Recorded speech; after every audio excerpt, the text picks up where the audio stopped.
रख हौसला वो मंजर भी आएगा, समंदर चलकर खुद प्यासे के पास भी आएगा। ना थक कर बैठ ए मंजिल के मुसाफिर, मंजिल भी मिलेगी और मिलने का मजा भी आएगा। नमस्कार मेरे दोस्तों, तो कैसे हैं आप सभी लोग। मैं बीके वर्मा स्वागत करता हूं आपका अपने YouTube channel Krishna the electrician में, जिसमें हम पढ़ रहे हैं इलेक्ट्रिशियन थ्योरी।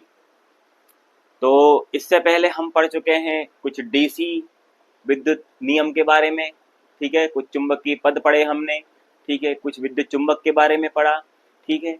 जिसने अभी तक वीडियो नहीं देखे हैं वो वीडियो देख लें, चैनल को सब्सक्राइब कर लें, बेल आइकन भी जरूर दबा दें, जिससे नए नए वीडियो का नोटिफिकेशन आपको तुरंत मिल सके। तो चलिए दोस्तों, चलते हैं हमारे इस जर्नी में आगे। आज हम पढ़ने वाले हैं प्रत्यावर्ती धारा सिद्धांत, ठीक है। प्रत्यावर्ती धारा सिद्धांत, इसका मतलब होता है हमारा अल्टरनेटिंग करंट। जो हमारे देश भारत देश है और अधिकांश कई ऐसे देश हैं जहां पर जो विद्युत लाइनों का जो वितरण होता है, जो ट्रांसमिशन होता है, जो जनरेशन होता है, वो एसी पर ही होता है। किस पर होता है? एसी। देखिए, एसी और डीसी, ठीक है, अल्टरनेटिंग करंट और डायरेक्ट करंट, ये दोनों ही हमारी एक मूल आवश्यकताएं होती हैं। लेकिन जो अधिक पारेषण पर जिसको पारेषित किया जा सकता है, जो अधिक वोल्टेज में उत्पन्न की जाती है, वो एसी होती है। एसी जो ये डीसी जो होती है वो एक सीमित दायरे में होती है। कैसे दायरे में होती है? वो एक सीमित दायरे में होती है, ठीक है। इसको सीमित रूप से ही उत्पादित किया जा सकता है और इसका उपयोग भी सीमित तरीके से किया जा सकता है। ऐसा नहीं है कि ये हमारे लिए उपयोगी नहीं है, ये भी बहुत ज्यादा उपयोगी है। रोजमर्रा की जिंदगी में हम इसका उपयोग करते हैं। लेकिन एसी जो होती है ये एक व्यापारिक स्तर पर बहुत अधिक उच्च लेवल पर इसका प्रयोग किया जाता है। तो एसी के बारे में हम थोड़ा सा पढ़ लेते हैं पहले कि एसी होती क्या है, ठीक है। तो देखिए, एसी क्या होती है। एसी को हम बोलते हैं अल्टरनेटिंग करंट, ठीक है। इसका फुल फॉर्म क्या है? अल्टरनेटिंग करंट, ठीक है, प्रत्यावर्ती धारा, ठीक है। इसका मतलब होता है प्रत्यावर्ती धारा। अल्टरनेटिंग का मतलब ये होता है निरंतर परिवर्तित होने वाली, ठीक है। प्रत्यावर्ती मतलब निरंतर परिवर्तित होने वाली। देखिए, अल्टरनेटिंग करंट का अगर मैं ये बना दूं यहाँ पर इस प्रकार से, ठीक है, तो ये मेरा समय हो जाता है यहाँ पर, ठीक है, ये समय का ग्राफ हो जाता है, ठीक है। अब यहाँ पर देखिए, ये एसी का ग्राफ हो जाता है। जैसे जैसे समय समय के साथ में क्या होता है, जो अल्टरनेटिंग करंट होता है वो अपनी मान, दिशा और परिमाण दोनों समय के साथ में बदलता रहता है। कुछ इस प्रकार से होता है एसी का जाल, ठीक है। ये इसका पिक वैल्यू होती है, ठीक है। यहाँ पे देखिए, इसका जो परिमाण होता है, जो दिशा होती है, वो समय के साथ में हर पल बदलती है। देखिए, यहाँ पे हर पल बदल रही है, कहीं कहीं कहीं यहाँ पे हर पल बदल रही है, ठीक है। तो ये होता है अल्टरनेटिंग करंट। इसी का उपयोग पारेषण लाइनों में किया जाता है। मतलब वितरण, जो हमारी ट्रांसमिशन लाइनें होती हैं, उनमें जो हम घरों में उपयोग करते हैं, हमारे टीवी, पंखे, कूलर चलते हैं, वो इसी करंट के ऊपर चलते हैं, ठीक है। क्योंकि हमें निरंतर परिवर्तित होने वाली धारा की आवश्यकता होती है अधिक उच्च वोल्टेज के लिए, उच्च धारा प्राप्त करने के लिए, ठीक है। तो अल्टरनेटिंग करंट ये होता है। देखिए, ये जो अल्टरनेटिंग करंट का जो वेव होता है वो कुछ इस प्रकार से भी होता है, ठीक है। और यहाँ पर देखिए, इस प्रकार से अगर पूछ ले आपसे तो ये कुछ इस प्रकार से भी होता है, ठीक है। ये इस प्रकार से भी होता है, ठीक है। इस प्रकार से भी अगर एग्जाम में आ जाए तो ये साटूथ होती है। साटूथ का मतलब होता है कि आरी का जो पत्ता होता है ना, इसको बोलते हैं साटूथ। साटूथ, सा मतलब होता है आरी। जो हमारा जो आरी होती है ना, आरी, उस आरी के जो वो दांते होते हैं, ठीक है, उस टाइप में भी इसकी आकृति होती है। इस तरह से भी ये वेव चलती है। लेकिन कहीं भी आप देख लीजिएगा, ये अपनी मान और दिशा बदलती ही रहती है। परिमाण और दिशा यहाँ पर बदलती ही रहेगी, ठीक है। कुछ ये इस प्रकार से वर्गाकार टाइप में भी होती है, ठीक है। इस प्रकार से भी होती है कहीं कहीं पे। देखिए, अगर एग्जाम में कभी कोई पूछ लेता है आपसे तो इस तरह भी देखिए, ये कुछ इस प्रकार से भी होती है, ठीक है। ये हमारी वर्गाकार प्रकार, देखिए ये इसकी ज्या है, तरंग, ठीक है, ये इसकी तरंग ज्या है। एसी को प्राप्त करने के लिए देखिए, हम जो अल्टरनेटर हमारा उपयोग करते हैं, ठीक है। जो अल्टरनेटर जो होता है, अल्टरनेटर, अल्टरनेटर, देखिए यहाँ से अल्टरनेटर शब्द में ही ये लिखा है अल्टरनेटिंग। जो अल्टरनेट करता है, जो प्रत्यावर्ती धारा हमें उत्पन्न करके देता है। जैसे जो ट्रांसमिट, जहाँ पे जो बिजली बनती है ना, वहां पर क्या होता है, वहां पे बड़े बड़े टरबाइंस लगे होते हैं। क्या लगे होते हैं? टरबाइंस लगे होते हैं। उन टरबाइंस की शाफ्ट पर क्या होता है, बड़े बड़े अल्टरनेटर जुड़े हुए होते हैं। अल्टरनेटर क्यों जुड़े होते हैं, जनरेटर क्यों नहीं जुड़े होते? क्योंकि देखिए अल्टरनेटर जो होता है वो प्रत्यावर्ती धारा उत्पन्न करता है, लेकिन अगर जनरेटर में वहां लगा दूंगा तो जनरेटर देखिए एक सीमित मात्रा में ही उसका उपयोग, मैंने बताया था आपको जो डीसी होती है वो सिर्फ 650 वोल्ट तक ही भारत में उत्पादन उसका किया जाता है। ठीक है, क्या किया जाता है? 650 वोल्ट तक ही उसका उत्पादन किया जाता है। अब इसको देखिए अल्टरनेटर वहां पे लगा, वहां से बिजली बनी, फिर वहां पे ट्रांसमिशन जो लाइनें होती हैं हमारी, उन ट्रांसमिशन लाइनों के जरिए, ठीक है, उनको हमारे तक पहुंचाया जाता है। तो देखिए अल्टरनेटर हो गया इसका। ठीक है, देखिए अल्टरनेटिंग करंट की आवश्यकता हमें क्यों है, हम डीसी का क्यों प्रयोग नहीं कर सकते? देखिए कुछ इन दोनों में कुछ चीजें अंतर होती है। देखिए डीसी क्या होती है थोड़ा सा अपन समझ लेते हैं। ये तो हो गया मेरा अल्टरनेटिंग करंट। देखिए डीसी जो होती है, देखिए डायरेक्ट करंट है ना, उसको क्या बोलेंगे हम? डायरेक्ट करंट बोलते हैं। ठीक है, दिष्ट धारा, क्या बोलते हैं उसको? दिष्ट धारा, जिसका मान जो जो उसका दिशा होती है, जो जो वेव की दिशा होती है। देखिए इस प्रकार से इसका ज्या बना देते हैं अपन। देखिए ये हो गया समय का टी का, ये हो गया मेरा डीसी का ग्राफ। जैसे समय के साथ में जो डीसी धारा होती है ना, वो कभी भी अपना मान और दिशा नहीं बदलती है। उसका परिमाण जो होता है, जैसी वो चल रही है सीधी वैसी ही वो चलती है, उसमें किसी प्रकार का कोई परिवर्तन नहीं होता, ये अपरिवर्तित रहती है। समय के सापेक्ष ये अपरिवर्तित होती है। ठीक है, तो ये होती है मेरी डीसी, डायरेक्ट करंट। देखिए अब ये देखिए यहाँ पर तो मैं एक चीज बता देता हूँ आपको, अल्टरनेटिंग करंट और डीसी करंट में थोड़ा सा हम ये जान लेते हैं कि हमें अल्टरनेटिंग करंट की ही आवश्यकता क्यों होती है। क्योंकि देखिए अल्टरनेटिंग करंट हमारे जितने उपकरण लगभग जो बने होते हैं वो एसी पर ही कार्य करते हैं। ठीक है, काय पे कार्य करते हैं? एसी पर कार्य करते हैं। पहला तो गुण इसका ये है कि जो ट्रांसमिट होती है लाइन, ट्रांसमिशन, जो हमारा ट्रांसमिशन है ना, वो ट्रांसमिशन में देखिए जब अगर वोल्टेज का मान हम ट्रांसमिशन लाइनों में, उन टावरों में जब ट्रांसमिशन लाइनों का वो बढ़ाते हैं हम, आपने देखा होगा तार होते हैं, वो तार लगे होते हैं उसमें मोटे मोटे इस टाइप में तार 3 तार 4 तार 6 तार भी होते हैं, डबल सर्किट होता है। तो एसी की देखिए, एसी जो होता है उसके वोल्टेज को हम बढ़ाकर, क्या बढ़ाकर? वोल्टेज को बढ़ाकर धारा करंट के मान को कम करते हैं, कम कर देते हैं। वोल्टेज एसी में वोल्टेज के मान को अत्यधिक बढ़ाकर धारा का मान कम हो जाता है, जिससे क्या होता है, पतले पतले तार हमें प्रयोग करने पड़ते हैं। ठीक है, मतलब वहां पर हमारा वो खर्चा बच जाता है, किसका? तारों का। क्योंकि देखिए पतले तार में होगा तो वोल्टेज भले ही बढ़ जाए, करंट का मान कम होने से इसका जो अनुप्रस्थ काट का क्षेत्रफल होता है वो हमें कम रखना पड़ता है, मतलब पतले तार प्रयोग इसमें कर सकते, ठीक है, कर सकते हैं। लेकिन डीसी में ऐसा नहीं होता। लेकिन डीसी क्या होती है, डीसी का मान जो होता है वो बहुत कम होता है, इसलिए उसका उच्च पारेषण पर उसका उत्पादन या ट्रांसमिशन नहीं किया जा सकता। ठीक है, एक गुण तो इसका ये हो गया एसी वोल्टेज का। ठीक है, दूसरा क्या होता है कि एसी को 33,000 वोल्ट तक उत्पादित किया जा सकता है, लेकिन डीसी को मात्र 650 वोल्ट तक ही उत्पादित किया जा सकता है, जिसका इसका उपयोग व्यापारिक स्तर पर नहीं किया जा सकता। ठीक है, तो देखिए एसी के कई इस प्रकार के हमारे पास वो हैं। देखिए इसकी उपकरण की संरचना भी अच्छी सरल होती है, किसकी? एसी की, लेकिन डीसी की नहीं होती। ठीक है, कई प्रकार के ऐसे उत्पादन मेन तो हमारा उत्पादन कहलाता है। ठीक है, ठीक है, एसी का उत्पादन हम बहुत ज्यादा हाई वोल्टेज तक, देखिए 33 केवी तक तो हम इसको उत्पादित कर सकते हैं। ठीक है, 33 केवी से स्टेप अप, इसका वोल्टेज भी स्टेप अप हम बहुत आसानी से कर सकते हैं। किसका? एसी का। 33 से इसको स्टेप अप ट्रांसफार्मर रखा हमने, 66 के बदल दिया। 66 केवी के बाद में फिर हमने स्टेप अप ट्रांसफार्मर रखा, उसके बाद में हमने इसको 132 बदल दिया। फिर स्टेप अप रख दिया ट्रांसफार्मर, उसके बाद में हमने इसको 220 बदल दिया। ठीक है, 220 के बाद फिर 440 बदल दिया। 440 के बाद 765 में हम इसको बदल देते हैं, ये हमारा अंतिम होता है। ठीक है, तो इस प्रकार से क्या होता है कि जो अल्टरनेटिंग करंट होता है उसकी हम वोल्टेज को स्टेप अप कर करके 765 वोल्टेज तक कर सकते हैं, जिसका उपयोग बहुत ज्यादा व्यापारिक स्तर पर कर सकते हैं। लेकिन 6.5 जो हमारी डीसी होती है, जो डीसी होती है, इसको क्या देखो, इसको तो हम पीटीआर पावर ट्रांसफार्मर की वजह से के कारण हम इसको उत्पादित कर सकते हैं या स्टेप अप कर सकते हैं। लेकिन इस डीसी को अगर बढ़ाना है तो हमें रोटरी बूस्टर की आवश्यकता होगी, रोटरी बूस्टर की आवश्यकता होती है। इसका नाम आप याद रखना, अगर इसको स्टेप अप करना है हमें, किसको? डीसी को, तो हमें रोटरी बूस्टर की आवश्यकता होगी, जो कि पर्याप्त मात्रा में बिजली की खपत करता है।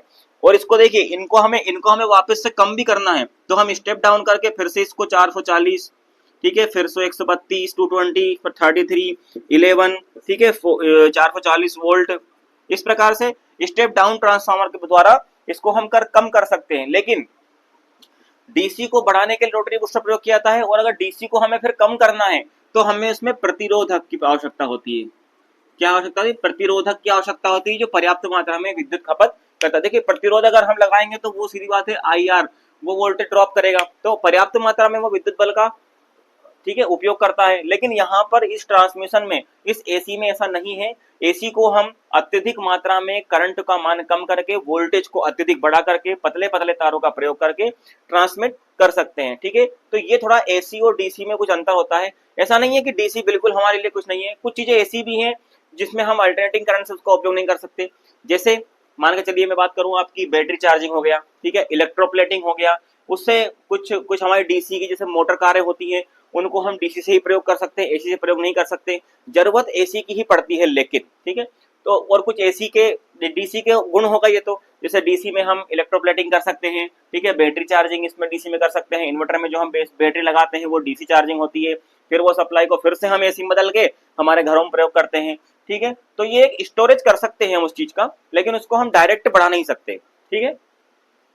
और कुछ जैसे हमारे जनरेटर हो गए, ठीक है, कुछ हमारी मोटर्स होती हैं, डीसी मोटर होती हैं, जिसका उपयोग हम डीसी पर ही कर सकते हैं, एसी पे नहीं कर सकते हैं, ठीक है। तो ऐसा नहीं है, दोनों के ही अपने अपने गुण हैं, अपने अपने दोष हैं, ठीक है। कुछ कुछ मात्राओं में एसी उपयोग कहीं कहीं नहीं होती है, ठीक है। तो ये आप थोड़ा समझिए, ठीक है। तो अब हम चलते हैं इसमें थोड़ा सा आगे, ठीक है। तो देखिए, अल्टरनेटिंग करंट के बारे में ही हम यहाँ पर पढ़ेंगे, ठीक है। यहाँ पर इसी की थ्योरी पढ़ी जाएगी। इसके अलावा डीसी की जब हम बात करेंगे तो हम डीसी के बारे में और आगे यहाँ पर पढ़ेंगे, ठीक है। तो मैंने आपको बता दिया कि एसी की जो करंट होती है, ठीक है, जो ज्या होती है वो पल्सेंटिंग प्रकार की होती है, ठीक है, इस प्रकार से होती है, मतलब प्रत्यावर्ती प्रकार की होती है। भारत में देखिए, एसी की जो फ्रीक्वेंसी होती है, क्या होती है? फ्रीक्वेंसी, ठीक है, फ्रीक्वेंसी जो होती है वो होती है आपकी 50 हर्ट्ज। कितनी होती है? 50 हर्ट्ज होती है। कई देशों में 60 हर्ट्ज भी होती है, ठीक है। आपने देखिए, कोई भी आप अगर कोई भी अप्लायंसेस खरीदने अगर मार्केट में गए होंगे तो उसमें या तो 50/60 लिखा होगा, यानी दोनों पे ही उपयोग कर सकते हैं। जैसे हमारे अमेरिका वगैरह ऐसे दो बड़े बड़े जो देश हैं, कुछ देश ऐसे हैं जहाँ पे 60 हर्ट्ज की फ्रीक्वेंसी भी उपयोग की जाती है, ठीक है, वहां पर होती है। एसी करंट की फ्रीक्वेंसी होती है 50 हर्ट्ज। देखिए, इसमें एक चीज आती है पावर फैक्टर, ठीक है। इसका जो पावर फैक्टर होता है वो होता है आपका 0 से लेकर 1 तक। देखिए, पावर फैक्टर की कोई यूनिट नहीं होती, क्योंकि एक अनुपात होता है। मैं बताऊंगा आपको आगे किसका अनुपात होता है पावर फैक्टर। लेकिन देखिए, यहाँ पर डीसी की अगर मैं बात करूं तो डीसी की जो फ्रीक्वेंसी होती है वो होती है 0। कितनी होती है? डीसी की फ्रीक्वेंसी 0 होती है। क्योंकि देखिए, फ्रीक्वेंसी 0 क्यों होती है? क्योंकि यहाँ पर अल्टरनेटिंग नहीं होती, डीसी हमेशा सीधी ही होती है। कैसी होती है? यहाँ पर सीधी, इसलिए इसकी फ्रीक्वेंसी 0 होती है। फ्रीक्वेंसी का मतलब ये होता है कि यहाँ पर जो एक साइकिल उसने पूरी कर ली, उसका, इसको साइकिल प्रति सेकंड भी कहते हैं, साइकिल प्रति सेकंड। एक सेकंड में वहां कितनी साइकिलें पूरी कर रहा है, लेकिन ये तो कोई साइकिल पूरी कर ही नहीं रहा है, तो इसीलिए इसकी फ्रीक्वेंसी 0 होगी, ठीक है। इसका जो पावर फैक्टर होता है, याद रखिएगा आप, हमेशा 1 ही होता है, ठीक है, हमेशा कितना होता है? 1। लेकिन इसका 0 से 1 तक होता है पावर फैक्टर। डीसी का जो पावर फैक्टर होता है वो हमेशा 1 ही होता है। ये एग्जाम में क्वेश्चन पूछा जाता है, 100% ये क्वेश्चन आ चुका था कि डिश धारा करंट की फ्रीक्वेंसी होती या पावर फैक्टर होता है या फ्रीक्वेंसी होती है। तो फ्रीक्वेंसी होती है 0, पावर फैक्टर होता है 1। लेकिन एसी की फ्रीक्वेंसी भारत देश में तो है 50 हर्ट्ज, लेकिन 50 और 60 दोनों ही होता है। पावर फैक्टर इसका 0 से लेकर 1 तक होता है, कुछ भी हो सकता है, 0.8 हो सकता है, 0.9 हो सकता है, ठीक है, 0.7, 0.6, लेकिन 1.2 नहीं हो सकता, ठीक है, हमेशा 1 तक ही होता है, 0 से 1 के बीच में ही रहेगा यहाँ पर इसका पावर फैक्टर, ठीक है। इसके बाद में चलिए अब हम आगे बढ़ते हैं। तो अब हम थोड़ा सा बात कर लेते हैं, एसी के कुछ पद होते हैं, जिस प्रकार के चुंबकीय पद होते हैं उसी प्रकार एसी में भी किसी प्रकार के 2-3 चीजें इंपॉर्टेंट है, वो मैं आपको बता देता हूँ। देखिए, मैंने यहाँ पर जिस तरह से बात की थी फ्रीक्वेंसी की, ठीक है, फ्रीक्वेंसी देखिए, इसकी जो एसआई इकाई होती है वो हर्ट्ज होती है, ठीक है, क्या होती है? एसआई इकाई इसकी हर्ट्ज होती है। देखिए, फ्रीक्वेंसी का मतलब ये होता है किसी भी, देखिए, वोल्टेज, कोई भी वोल्टेज या धारा, ठीक है, फ्रीक्वेंसी का मतलब होता है वोल्टेज या धारा का 1 सेकंड में अपना एक चक्र, ठीक है, एक चक्र पूर्ण करने को क्या बोलते हैं हम? उसकी फ्रीक्वेंसी कहलाती है। इसको साइकिल प्रति सेकंड में भी प्रदर्शित करते हैं, ठीक है। इसकी इकाई क्या होती है? साइकिल प्रति सेकंड भी होती है। अगर एग्जाम में पूछ ले फ्रीक्वेंसी की इकाई क्या है, एसआई इकाई इसकी हर्ट्ज है, एक अन्य इकाई इसकी साइकिल प्रति सेकंड भी होती है। ठीक है, एक होता है मेरा शिखर मान। देखिए शिखर मान का मतलब यह होता है कि वोल्टेज और धारा का इसके समय के माध्य स्तर के सापेक्ष जो सबसे हाईएस्ट वैल्यू होता है, ठीक है, या तो यहाँ पे धन में या ऋण में, मतलब ये इसका आयाम धनात्मक होगा, ये ऋणात्मक होगा, ठीक है, नीचे, क्योंकि ये तीनों ये सब पूरा मिलकर 360 डिग्री का एक कोण बनाती है। एक साइकिल क्या होती है, पूरा मिलकर 360 डिग्री का इस प्रकार का ये कोण यहाँ पर बनाती है, ठीक है, 360 डिग्री का कोण बनाती है। तो ये देखिए यहाँ सबसे अधिकतम मान किसी भी वोल्टेज या धारा दोनों में से कोई सी एक राशि हो, ठीक है, उसका बिल्कुल माध्य स्तर के सापेक्ष बिल्कुल अधिकतम मान क्या होगा, ये होगी इसकी पिक वैल्यू। क्या होगा, शिखर मान, इसको बोलते हैं हम शिखर मान, ठीक है, इसको क्या बोलेंगे हम, शिखर मान होता है। या तो ये यहां ले सकते हैं आप, ये यहां ले सकते हैं, ठीक है, ये होता है शिखर मान। एक और होता है देखिए तत्कालिक मान, उसको बोलते हैं क्षणिक मान, ठीक है। किसी भी भौतिक राशि दोनों वोल्टेज या धारा, वोल्टेज देखिए कोई भी एक साइकिल होगी ना तो उसमें वोल्टेज या धारा दोनों हमेशा साथ साथ देखिए इस प्रकार से है। तो ये तो देखिए या तो आप वेव वोल्टेज की समझ लीजिए या आप इसको धारा की समझ लीजिए, दोनों में से कोई भी एक राशि उसके किसी भी क्षण माध्य स्तर, ये है इसका माध्य, ठीक है, माध्य स्तर के सापेक्ष किसी भी क्षण लिया गया, किसी T1 T2 T3 किसी भी क्षण लिया गया मान उसका तत्कालिक मान होता है, ठीक है, तत्कालिक मान होता है। तो ये हो गया तत्कालिक मान। देखिए अब यहाँ पर देखिए एक चीज और आई, यहाँ पर तत्कालिक मान हो गया। देखिए जा तरंग जो होती है, तरंग तो यही होती है, जो जा तरंग होती है हमारी किसी वोल्टेज और धारा माध्य स्तर के सापेक्ष वोल्टेज और धारा की जो ये ज्या होती है, इस तरंग को ही हम ज्या तरंग कहते हैं। इन दोनों के बीच एक कोण को दर्शाती है, किसको दर्शाती है, कोण को दर्शाती है। देखिए कभी कभी क्या होता है कि हमारा अगर पावर फैक्टर देखिए 1 से कम होता है ना, वो क्यों होता है, क्योंकि जहां पर वोल्टेज देखिए ये इस प्रकार से है, यहाँ पर क्या है कभी कभी वोल्टेज धारा के पीछे आगे रह जाता है, ठीक है, इस प्रकार से ये थोड़ा पीछे रह गया, तो यहाँ पर ये कोण की ज्या को दर्शाता है हमारा, उसको बोलते हैं ज्या तरंग, ठीक है, ज्या तरंग बोलते हैं। तो ये हो गया मेरा तत्कालिक मान, ये हो गया शिखर मान, ठीक है। चलिए अब हम इसमें एक दो पद और हैं जो इंपॉर्टेंट है, मैं उनके बारे में आपको बता दे। देखिए दोस्तों मैं आपको जो अब चीज बताने वाला हूँ वो बहुत ही मोस्ट इंपोर्टेंट चीज है, ठीक है, उसको आप बहुत ध्यान से देखिएगा। उसका नाम है वर्ग माध्य मूल, ठीक है, वर्ग माध्य मूल मान। देखिए वो क्या चीज होती है मैं आपको बता देता हूँ। उसको आरएमएस वैल्यू भी कहते हैं, आपने अगर नाम सुना हो इसका आरएमएस वैल्यू, या उसको प्रभावी मान भी कहते हैं। देखिए यहाँ पर मैंने आपको चीज बताई थी अभी कि देखिए ये कौन सी धारा होती है, प्रत्यावर्त धारा होती है जो हर समय बदलती रहती है। तो इसका मान हम कैसे ज्ञात करेंगे, जैसे मान के चलिए ये मुझे धारा का मान निकालना है, तो ये तो हर पल बदल रहा है ना, क्या हो रहा है, ये हर पल बदल रहा है। अब मैं इसको कैसे निकालूंगा, यहाँ मान लो I1 I2 I3, ठीक है, I4, इस प्रकार से ये धारा का मान तो बार बार बदल रहा है, तो मैं कौन सा मान यूज करूं, कोई सी अगर मेरी गणना आ गई, कोई सा हमारा क्वेश्चन आ गया न्यूमेरिकल, तो मैं किस प्रकार का मान उपयोग वहां पर करूंगा। तो देखिए यहाँ पर इस मान को ज्ञात करने के लिए एक होता है root mean square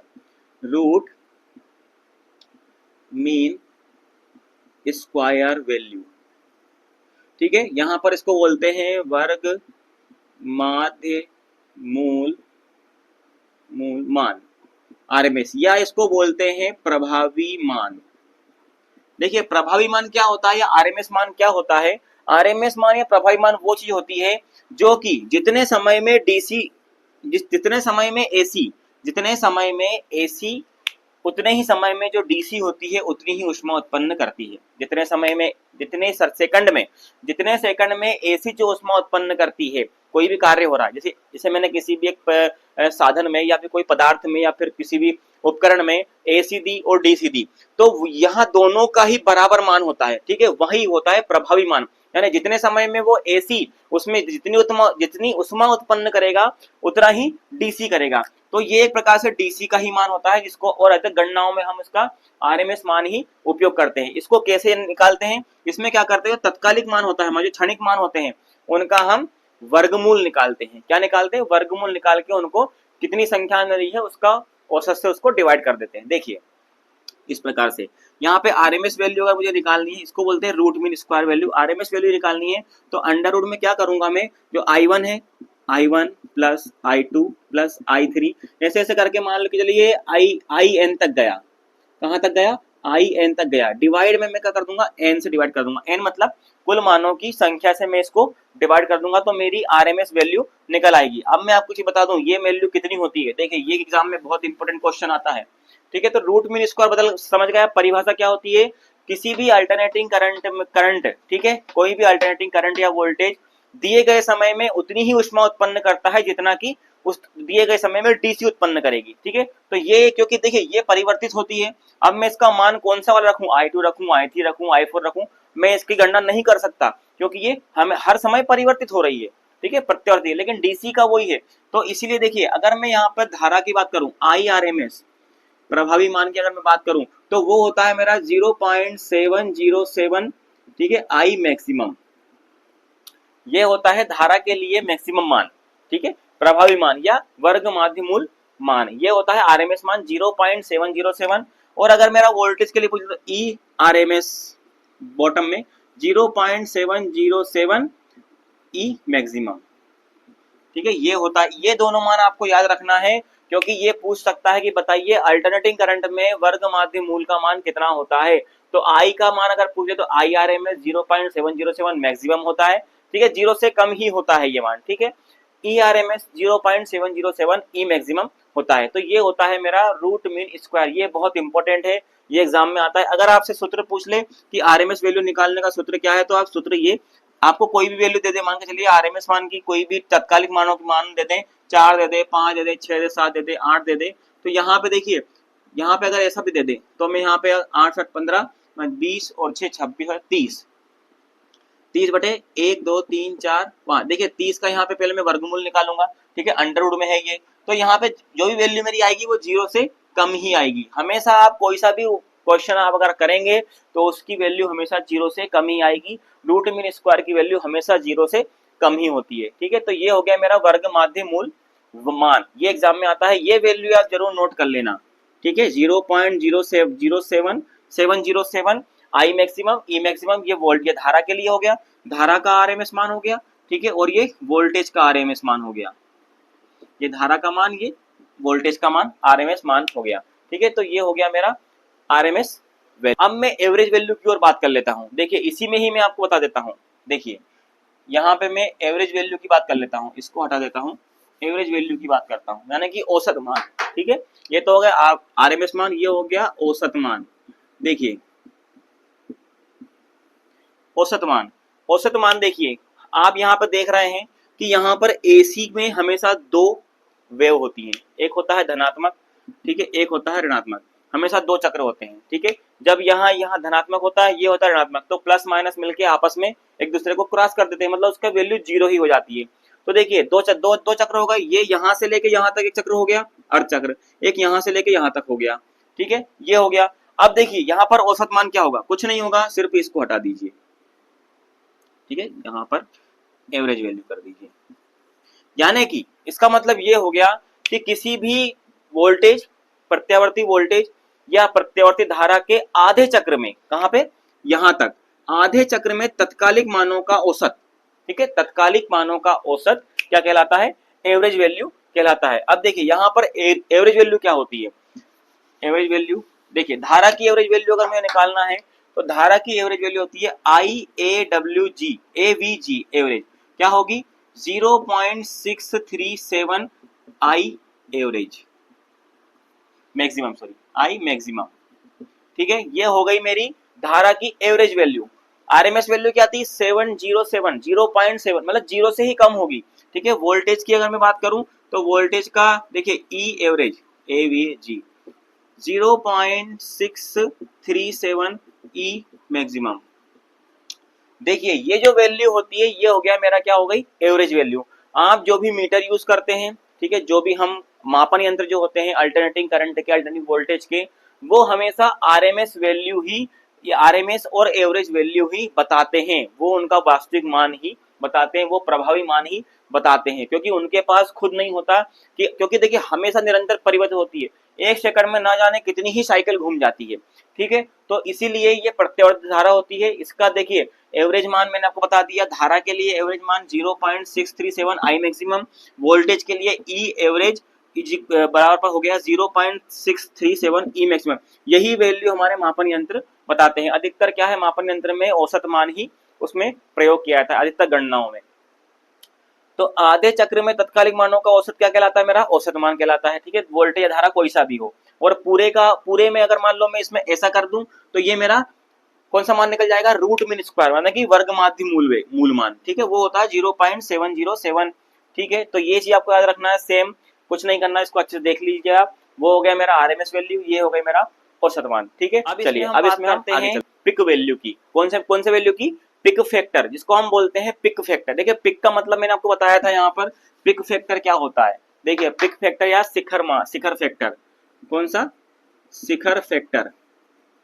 pick value क्या होती है, देखिए यहाँ पर जो ये पिक वैल्यू हो गई, कोई भी अगर धारा या वोल्टेज का जो एक साइकिल होता है, उस साइकिल में अगर जो सर्वाधिक ऊंचा मान होता है, यहाँ पर सर्वाधिक ऊंचा मान, या तो आप इसको प्रथम अर्ध चक्र में ले लो या द्वितीय चक्र में शर्त में ले लो या गर्त में ले लो, यहाँ पर जो मेन इसकी वैल्यू होगी ये होता है इसका शिखर मान। अब इसका मुझे फैक्टर याद करना है, तो इसका फैक्टर में कैसे याद करूंगा, देखिए इसका एक सूत्र होता है, मैं बता रहा हूँ आपको। देखिए क्रेस्ट फैक्टर बोलते हैं या इसको पिक फैक्टर बोलते हैं। क्या बोलते हैं, पिक फैक्टर का मान होता है यहाँ पे। देखिए जो इसका ये पिक वैल्यू है, ठीक है, जो शिखर मान है, क्या सा मान है, शिखर मान और जो आरएमएस वैल्यू होती है, शिखर मान या इसको क्या बोलते हैं हम, प्रभावी मान। देखिए दोनों आप याद रखना, प्रभावी मान भी कहते हैं इसको। जो आरएमएस मान होता है उसको हम प्रभावी मान भी कहते हैं। तो इन दोनों का जो रेशियो होता है, इन दोनों का अनुपात क्या होता है, हमारा पिक फैक्टर होता है। देखिए शिखर मान क्या, जैसे मान लो धारा का ले लूं मैं आई, तो शिखर मान किस में डिनोट करूंगा मैं, आई मैक्सिमम में। आरएमएस मान मैंने अभी पढ़ा, ठीक है, आरएमएस मान क्या होता है, रूट मीन स्क्वायर वैल्यू कितनी होती है आई की, धारा की बताई थी मैंने। आई देखिए वहां लिखा था 0.707 इंटू आई मैक्सिमम लिखा था, क्या लिखा था। अब देखिए इसको आई मैक्सिमम से आई मैक्सिमम तो मेरा यहाँ पे क्रॉस हो जाएगा, बचेगा मेरा 1.0707, तो इसकी वैल्यू लगभग 1.414 आएगी। ठीक है, जिसको हम √2 भी कहते हैं। क्या कहते हैं, तो ये देखिए ये मान जो होगा ये होगा मेरा शिखर मान, ये शिखर मान सॉरी पिक फैक्टर। क्या होता है, पिक फैक्टर की वैल्यू √2 होती है, जिसका मान होता है 1.414। इस प्रकार से हम इसको देखिए, ये शिखर मान, तो देखिए यहाँ पर पिक फैक्टर क्या होगा, या क्रेस्ट फैक्टर भी कहते हैं इसको। क्या कहते हैं, क्रेस्ट फैक्टर। एग्जाम में अगर दोनों नाम आया तो आप कंफ्यूज नहीं होना, क्रेस्ट फैक्टर भी कहते हैं। जो हमारा शिखर मान होता है, शिखर मान और प्रभावी मान, शिखर मान और प्रभावी मान के अनुपात को हम क्या कहते हैं, पिक फैक्टर कहते हैं। शिखर मान तो मेरा आई मैक्सिमम हो गया, और यहाँ पे जो आरएमएस वैल्यू मैंने आई की, यहाँ पे मैं धारा की बात कर रहा हूँ, या वोल्टेज भी रख सकते हैं, यहाँ पर ई मैक्सिमम भी हो सकता है, यहाँ पर ई मैक्सिमम भी हो सकता है। तो आंसर तो हमारा वही आएगा, ठीक है, वोल्टेज और धारा के लिए, क्योंकि दोनों हमारी राशियां होती हैं। तो धारा की बात कर रहा हूँ यहाँ पर, शिखर मान कौन सा, आई मैक्सिमम, मुझे पता नहीं है कितना है। ठीक है, आरएमएस वैल्यू हम ये यूज करते हैं, कहीं भी गणनाओं में यूज करेंगे तो आई मैक्सिमम की आरएमएस वैल्यू हम प्रभावी मान की वैल्यू 0.707 इंटू आई मैक्सिमम ही प्रयोग करेंगे। ये दोनों एक दूसरे क्रॉस हो जाते हैं, 1/0.707 बचता है, तो हमारा आंसर आता है 1.414, जो कि √2 का मान है। तो ये हो गया मेरा पिक फैक्टर। ठीक है, पिक फैक्टर। अब चलिए हम आगे चलते हैं, इसमें और भी कहीं 2-3 पद रह गए हमारे, फार्म फैक्टर वगैरह रह गए, उसके बारे में हम पढ़ लेते हैं। फार्म फैक्टर, देखिए फार्म फैक्टर क्या होता है, ये बहुत इंपॉर्टेंट है, आप याद रखना। फार्म फैक्टर भी बहुत ज्यादा इंपॉर्टेंट होता है, एक बात आप याद रखना। ठीक है, फार्म फैक्टर क्या होता है, इसके बारे में भी आप ध्यान से पढ़िएगा, क्योंकि ये कई एग्जाम में आ चुका है। फार्म फैक्टर की हालांकि वो वैल्यू पूछ लेता है, या किस किस चीज के अनुपात होता है फार्म फैक्टर। ठीक है, देखिए फार्म फैक्टर उसको बोलते हैं फार्म फैक्टर, फार्म फैक्टर। देखिए फार्म फैक्टर जो होता है, आप पढ़ लीजिए अच्छे से इसको, या तो फिर रटना हो तो रट भी सकते हैं, लेकिन समझने में हमें आसानी होगी। देखिए कोई भी प्रत्यावर्ती धारा या वोल्टेज का जो हमारा प्रभावी मान होता है, कौन सा मान, प्रभावी मान, इसका एक और नाम क्या है, अभी बताया मैंने, आरएमएस मान। ठीक है, आरएमएस मान तथा एक और पढ़ा था मैंने, औसत मान। कौन सा मान, औसत मान। इन दोनों का अनुपात क्या कहलाता है, फार्म फैक्टर कहलाता है। क्या कहलाता है, फार्म फैक्टर कहलाता है।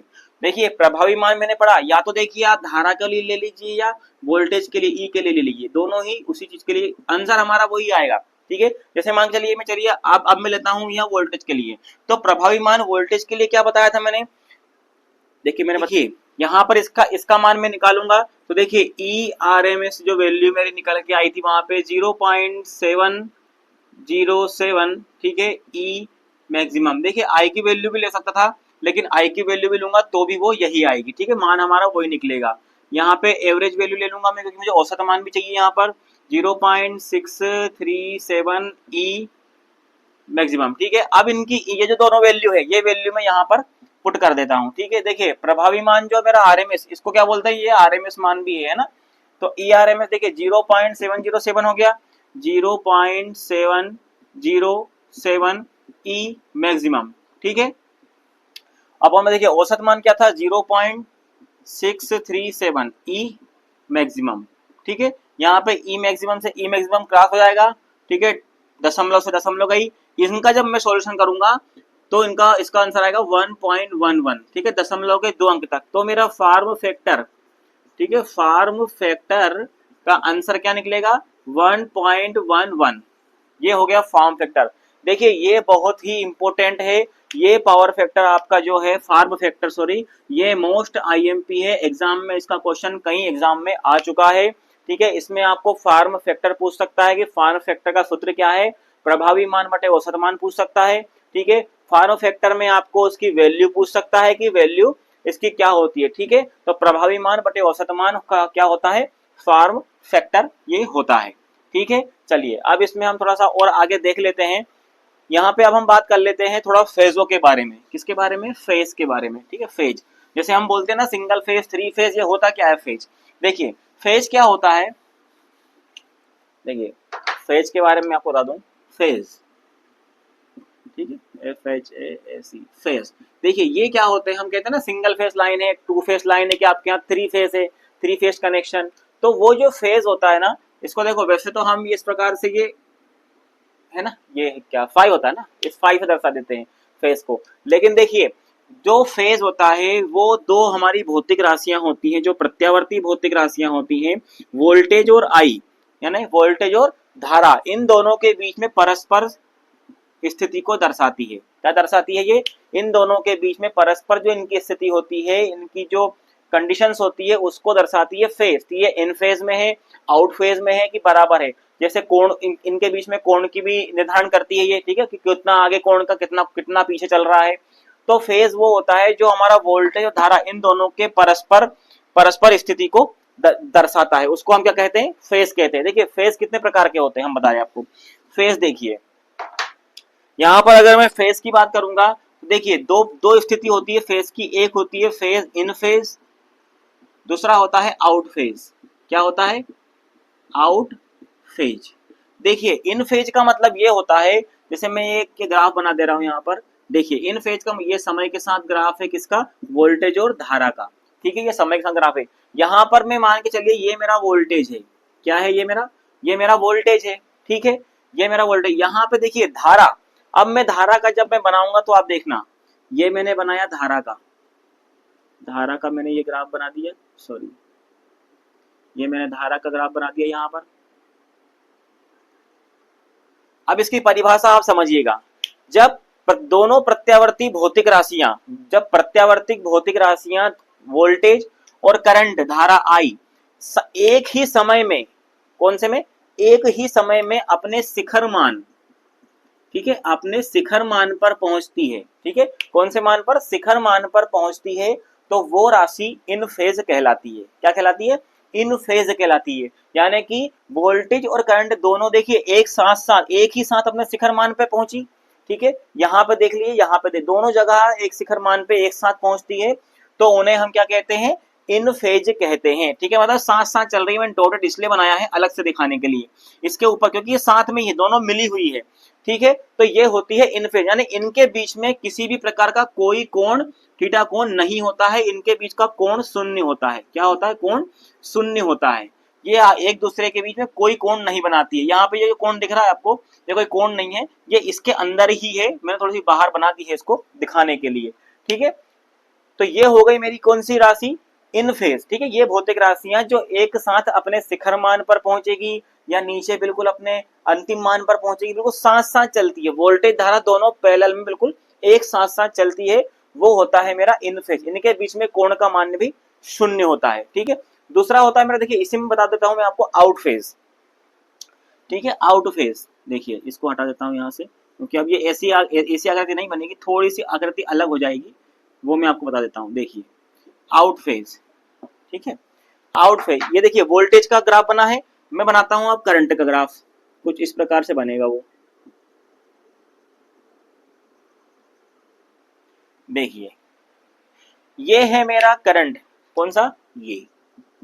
अब यहां देखिए, अब यहां पे आपको कुछ चीज समझ में आ रही होगी, वोल्टेज तो यहां शिखर मान पे पहले पहुंच गया, ठीक है, ये आउट फेज की बात कर रहा हूं मैं, पहले पहुंच गया। यहाँ पे जो करंट था, करंट कब पहुंचा, थोड़ा सा लेट पहुंचा, ये इसका शिखर मान है उसका, करंट का।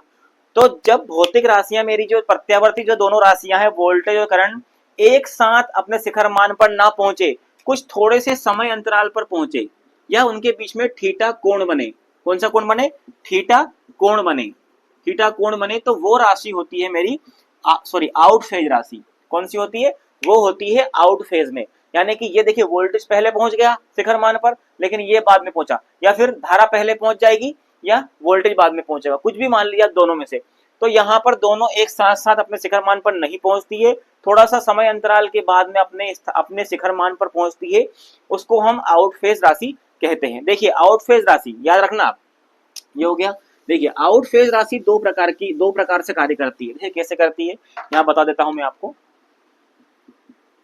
आउट फेज, देखिए आउट फेज का मतलब ये होता है, देखिए ये राशि मैंने बनाई थी, ठीक है,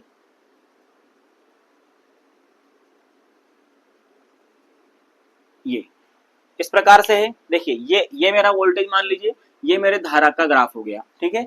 यहाँ पे देखिए आउट फेज दो प्रकार की होती है, कैसी होती है, एक होती है मेरी अग्रगामी, दूसरी होती है पश्चगामी। देखिए जो राशि आगे की ओर है, कौन सी है आगे की ओर, ये नहीं है आगे की ओर, ये आप गलत मत समझना इसको, ये जो शिखर मान पर तो बाद में पहुंच रही ना, ये इसके शिखर मान पर पहले कौन सी राशि पहुंच रही है, वोल्टेज, यानी वोल्टेज पहले पहुंचेगी, उसको कहीं भी जाना होगा तो, ठीक है। जैसे मान लो वोल्टेज धारा दोनों में एक साथ छोड़ा, तो यहाँ पे पहले कौन जा रहा है, वोल्टेज अपने मान पे पहुंचेगा, तो ये राशि कहलाती है अग्रगामी राशि। कौन सी राशि कहलाती है, अग्रगामी राशि कहलाती है। अब देखिए यहाँ पर ये जो धारा है ये बाद में पहुंच रही है, बाद में पहुंच रही है, वोल्टेज पहले पहुंच रहा है, तो ये कौन सी होगी, मेरी पश्चगामी राशि, ठीक है, ये पश्चगामी होगी। देखिए इनको इन राशियों में दो तरह के कोण होते हैं इन राशियों में। देखिए ये आपस में क्या है, किसी प्रकार का यहाँ पे कोण भी बनाएंगे। देखिए ये कोण बना रहे हैं यहाँ पर, ठीक है, ये कोण बना रहा है यहाँ पर, ठीक है, ये इस प्रकार के कोण भी यहाँ पर बनाएंगे। लेकिन अब मैंने बताया आपको, इन फेज राशियां जो होती है वो किसी प्रकार का कोई कोण नहीं बनाती है, उनके कोण का मान शून्य होता है। तो यहाँ पर देखिए, यहाँ पर जो कोण बना रही है, अगर ये इनके बीच में 90 डिग्री का कोण बनाती है तो उनको बोलते हैं हम क्वाड्रेचर राशि, क्वाड्रेचर राशि। अगर ये इनके बीच में 180 डिग्री का कोण बनाती है तो उनको बोलते हैं हम एंटी फेज। क्या बोलते हैं, एंटी फेज, ठीक है, क्वाड्रेचर फेज होगा ये एंटी फेज राशि हो गई। अगर ये इनके बीच में 90 डिग्री का कोण बनता है तो वो होती है क्वाड्रेचर राशि, और अगर 180 डिग्री का कोण बनता है तो वो होती है हमारी एंटी फेज राशियां, ठीक है। तो यहाँ पे आपको समझ में आ गई। तो आप ध्यान रखिएगा, अग्रगामी राशि, ठीक है, और पश्चगामी, इसको बोलूंगा मैं अग्रगामी, इसको बोलूंगा पश्चिगामी, ठीक है। अगर इन दोनों के बीच में अगर 90 डिग्री का कोण बन रहा है तो उनको मैं बोलूंगा यहाँ पर क्या, क्वाड्रेचर, ठीक है। और अगर 180 डिग्री का कोण बन रहा है तो उसको बोलूंगा मैं एंटी फेज राशि। तो ये आउट फेज के ही दो रूप हैं, कौन सा, एक तो लेगिंग चलता है, ठीक है, उसको इंग्लिश में बोलते हैं लेगिंग, और एक लीडिंग, ठीक है, लीडिंग, ठीक है, लीडिंग। तो यहाँ पर देखिए लीडिंग, यहाँ पर वोल्टेज हो रहा है, और लेग कौन कर रहा है, धारा कर रही है। या फिर इसको उल्टा भी कर सकता हूं मैं, इसको यहाँ पर आई हटा के यहाँ पे आई करके यहाँ पे वी भी कर सकता हूं।